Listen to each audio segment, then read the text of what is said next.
Welcome, everyone. Today we're diving into a really intriguing scenario about American farmland. It's like American farmers are just disappearing, and interestingly, China isn't really behind it. Hmm. Right, it's surprising because you'd usually expect external threats to get all the blame. Absolutely. The discussion points out that while there's a lot of talk about protecting our farmland by banning Chinese nationals from buying it, the actual numbers tell a very different story. Yep. So, if I understand correctly, Chinese nationals own less than 1% of US farmland, right? Exactly. And get this, the numbers show that Canada owns over 15 million acres of farmland. It's like if you're going to worry about foreign influence, you might want to consider where the biggest holdings really are. Hmm. That's a massive difference. I mean, Canada versus less than 1%, that's a huge gap. It sure is. And what really gets under the skin is the way this issue is presented. On the surface, it looks like the US government is taking a stand, protecting our farmland from foreign takeover. But in reality, it's more of a political stance than a real Right. safeguard. So, the narrative is that this move is about national security. But if you dig in, the numbers suggest something else entirely. Exactly. For instance, they point out that banning Chinese nationals is hardly a strategy aimed at a real threat given the insignificant land ownership there. Yeah, that's a good point. And while most eyes are on foreign ownership, there's a mention of other players in the game. Who else stands out in all this? Oh, definitely Bill Gates. He's highlighted as the largest private farmland owner, and it comes with a twist. He's also pushing some pretty questionable food policies. Uh huh. Now that does raise eyebrows. How is it that someone so entrenched might be influencing food policy? Well, it's like this.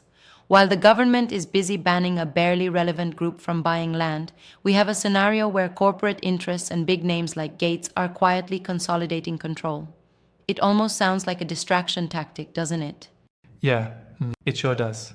And honestly, it makes you wonder if this is less about protecting national security and more about diverting attention from what's really happening with American farmers. Definitely. The thrust is that American farmers are disappearing due to deeper systemic issues like corporate land grabs and farm consolidation. Right. And here's where I kind of challenge that point. How do we know for sure that corporate consolidation is the main driver and not just a minor factor among many? Good question. The data seems to indicate that while foreign ownership is minimal, there's a clear trend of domestic consolidation. It's like, um, instead of the government tackling the real root issue of how corporate interests are creeping in, it's using a false narrative about foreign threats. I see what you mean. It's like locking the front door because you're worried about an outsider when the main threat might be someone already inside. Exactly, that's the crux of it.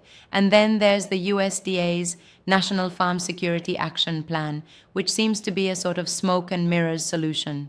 On paper, it sounds like a protective measure, but really, it could be a distraction from more pressing issues like dwindling numbers of actual farmers. Right. It almost seems like the government is playing a double game, protecting the narrative while failing to address the underlying, maybe even more concerning trend of farming becoming unsustainable or unattractive. Yes. And if you think about it, the fact that Chinese nationals own such a minuscule percentage really puts the whole foreign threat narrative into Yep, perspective. that's spot on. And then you add in a country like Canada owning massive acreage, it makes you question, who are we really protecting? Precisely. And it opens up the discussion to what are the true drivers behind the disappearance of American farmers? Is it economic pressure from big agri corporations? Is it policy failures? Or is it an outright undervaluing of the farming profession? There's no shortage of possibilities. I mean, America's farming history is renowned, yet today it seems like we're letting it fade away. Right, and it's kind of ironic.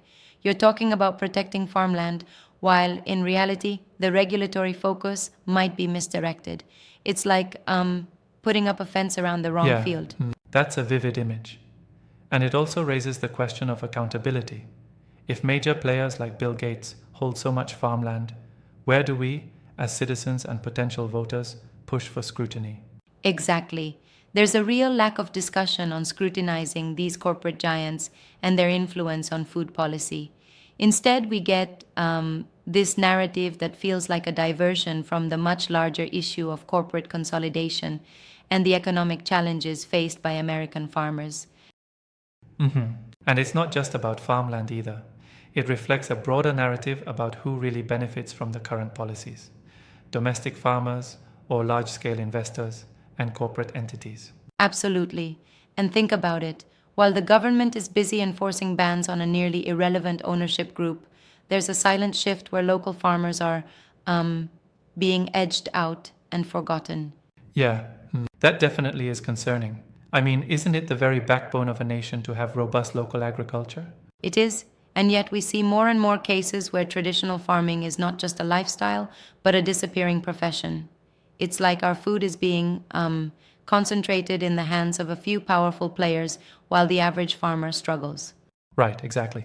And this misdirection on foreign ownership culpability definitely does little to solve that. True. It's almost like a political theater, you know? The government can easily point to a specific group and claim they're protecting national security.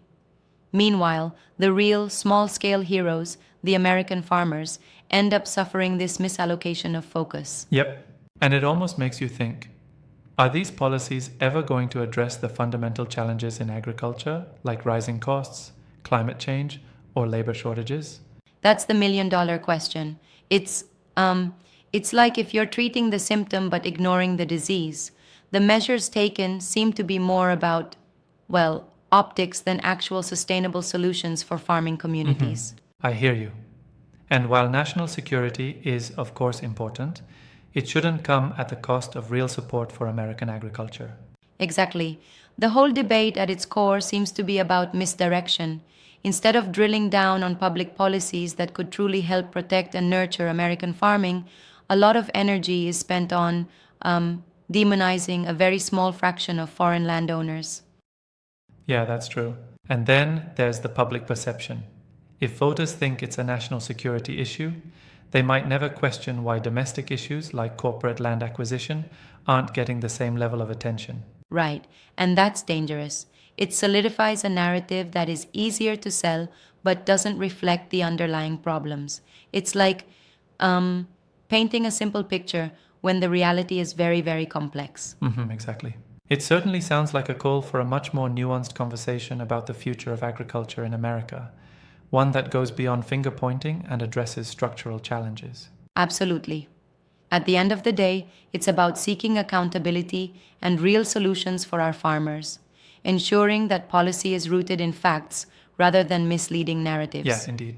Well, this discussion really makes you think about how often we might be distracted by political posturing instead of focusing on fundamental issues affecting our community. Exactly.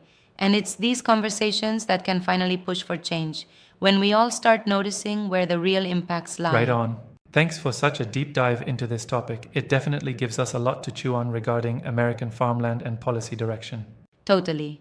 And hopefully, by unpacking these layers, we can inspire more informed discussions on the real challenges our farmers and our nation face. Absolutely.